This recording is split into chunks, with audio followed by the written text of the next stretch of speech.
Hey, you guys. Make sure if you like these to check out my podcast on Spotify where I film them. You see my hand motions and my thoughts and my facial reactions on the YouTube, but I film it for the podcast on my phone. So anyway, here we go.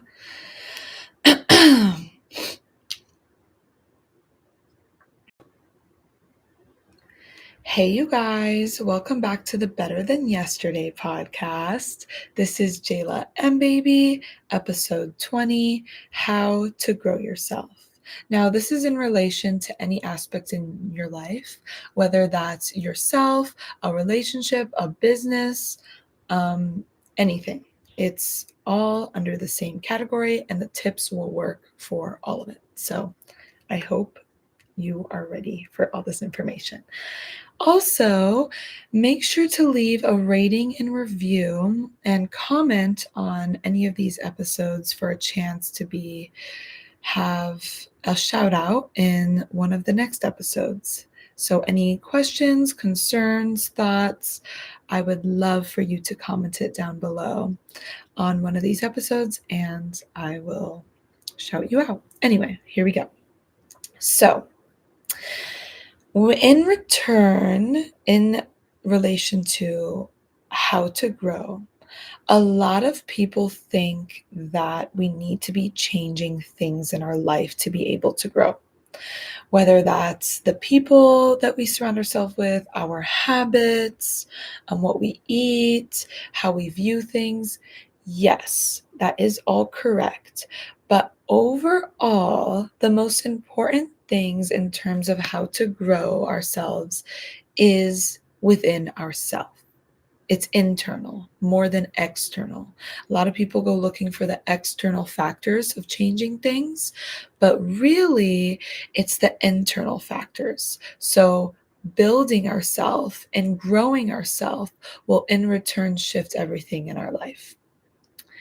When we shift ourselves and how we view things and how we learn things, how we adapt to things, it will shift all aspects in our life. The way we do one thing is the way we do everything.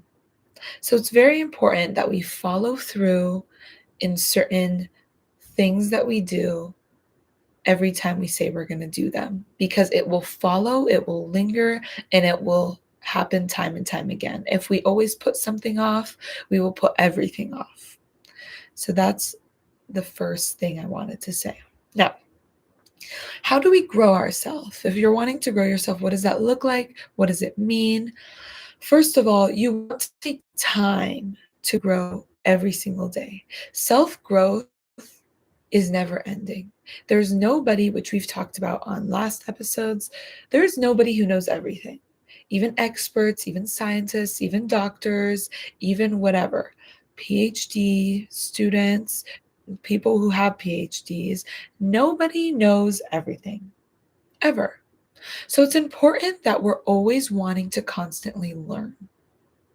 We always want to learn whatever growing means to you. Learning, reading, writing, going to the gym, things that put stress on us help us grow. We always want to be constantly having that outlook. What can I learn from this? Every situation in life, hardships, stresses are our biggest lessons, even if they hurt. Okay.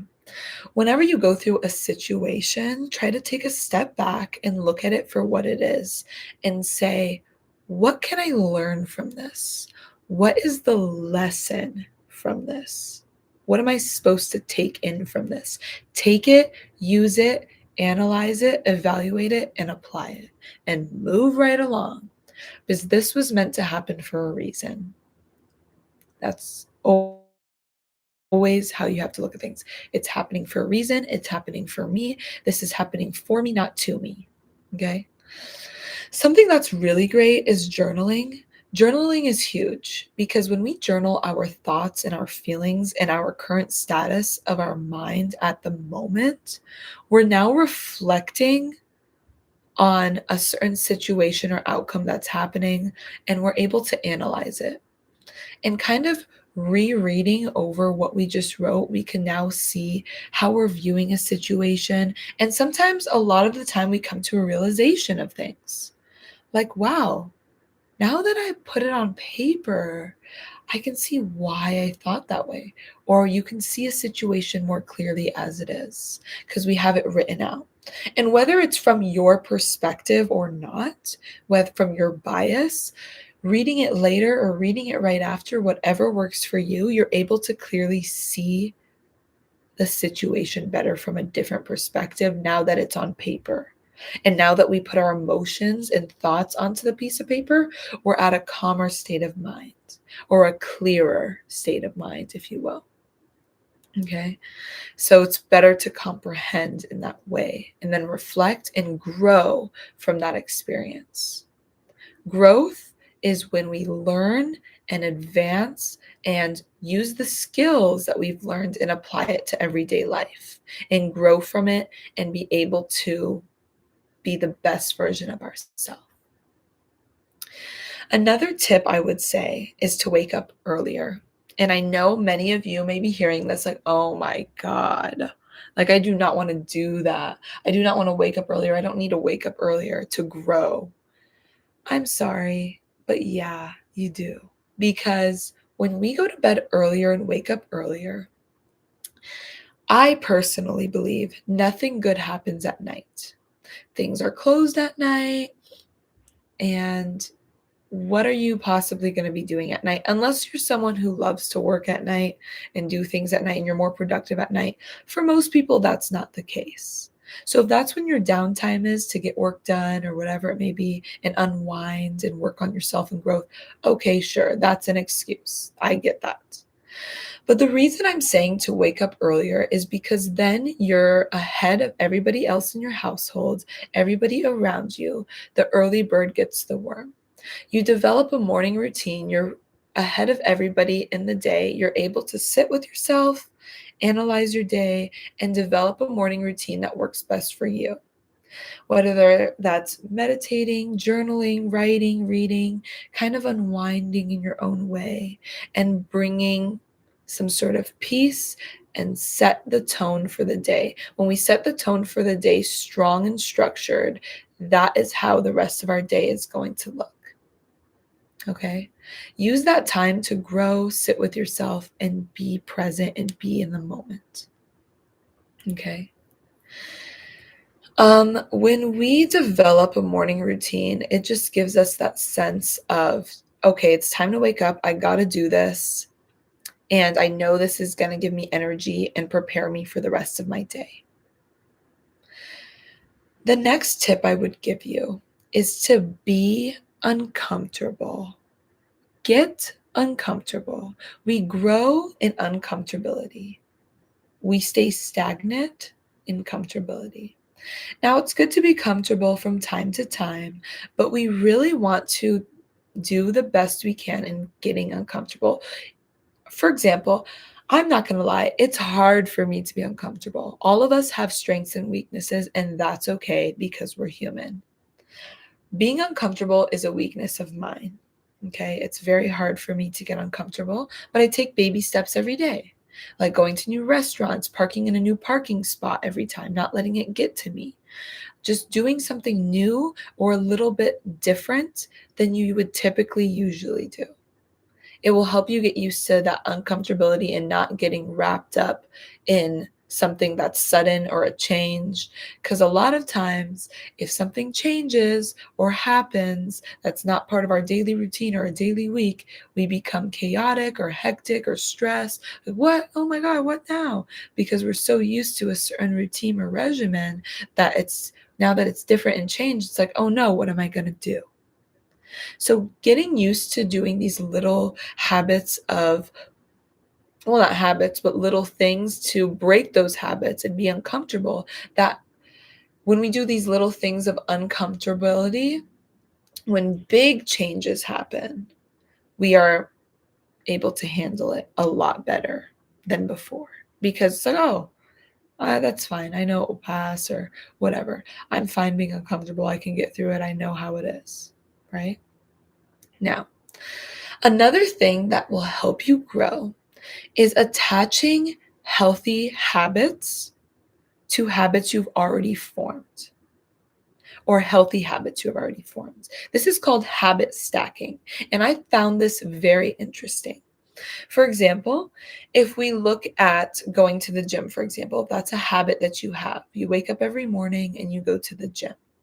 Maybe a healthy habit that you can tag along to that is listening to a podcast or listening to an audiobook or listening to some sort of information of something that you maybe search up on YouTube, something you've always been wanting to learn or know. How to this, how to that, and listen to it while you're working out at the gym instead of listening to music. That's a good habit to build, listening to podcasts and going to the gym. Or even adding things onto your night routine or your morning routine to help build better habits. Because being in growth and constantly wanting to learn and grow is all built through habits and doing things that are going to be consistent over time, right? Learn to also say no when needed. Say no to things that are going to set you back or derail you from you and your goals and your future self. It's hard. Oh my gosh, it's hard. Especially when you're used to doing something and your friends are used to you doing something and your family's used to you doing something. And they're comfortable doing it. And you're that one person that doesn't want to do it anymore. That's hard. But oh my gosh, learn to say no in those times, you guys. Learn to say no. If it derails you, if it sets you back, or if it stagnates you, you need to say no. And be able to say yes. When you say no to the things that stagnate you and set you back, you're saying yes to your future self and your goals and being closer to them. Keep that in mind. Overall, to growth, be grateful. When you're setting these goals, it's really easy to be so caught up in the future and not being where you want to be and being behind and it's taking too long that we're not realizing all these beautiful things that we have going on for us already in the present moment, how far we've come already, how much we've learned already, where we're at right now. Be proud of that. Take that in. You're doing amazing. You are doing amazing, okay? There is no better time than right now. There's always a chance to change, and there's no better time to do that than right now if you haven't already. But if you are, keep it up. Keep it going. You're doing great. Do not stop. Do not let anyone tell you otherwise. You're doing great. So I hope this episode helped you in any way you may interpret it. Make sure to leave a comment, you guys, on this episode for a possible shout out in my next episodes and future episodes to come. I am so happy to have you here. Check out my other forms of social media: TikTok, Snapchat, Instagram, all Jayla Embaby or Jayla_Embaby. And for the live video of this, of my face, you can check out my YouTube, Jayla Embaby, as well. Thank you guys, and remember, as always, to be 1% better than you were yesterday. Have a great day. See you soon.